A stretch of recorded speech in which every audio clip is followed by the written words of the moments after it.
You're not who you used to be, and that's okay. Life has a way of carving us into shapes we never expected, sometimes gently, sometimes violently, sometimes through the slow erosion of truths we held too tightly. And the version of you that once fit into old rooms, old relationships, old dreams, no longer exists.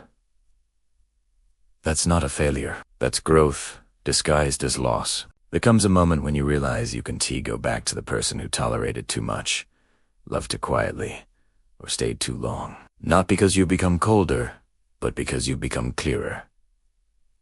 Pain Doistedt clarifies, you didn't become harder.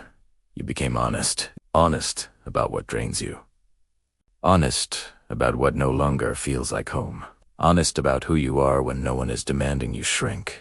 The world will try to guilt you into returning to your old self. The agreeable one, the forgiving one, the one who swallowed discomfort so others could breathe easier. But the Stoics remind us, what no longer serves, the soul must be released without apology. You are allowed to outgrow the versions of yourself that were written in survival ink. Change feels like leaving a familiar room in the dark. You reach for walls that aren't there anymore. You wait for echoes that no longer return. And yet, this is the quiet miracle.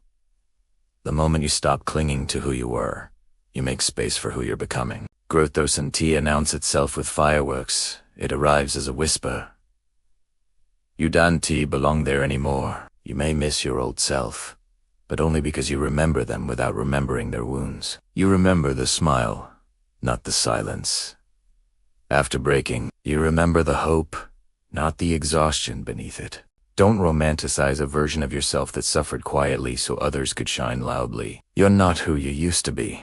Yes, but you're also not who you will be. This middle ground, this in-between, is where real transformation happens. It's where solitude becomes teacher, where reflection becomes compass, where stillness becomes strength. You're not behind. You're not lost. You're simply becoming. Let the world misinterpret your evolution if it must. Let them call it distance, or coldness, or change. Let them talk. What matters is simple. You are finally choosing yourself without needing permission. You are finally stepping into a life aligned with your worth, not your wounds. And maybe this is the quiet truth you've needed to hear. You don't have to explain your growth to anyone. You don't owe anyone the older version of you, and you are allowed to walk forward, even if no one understands the direction. You're not who you used to be, and that's not just okay.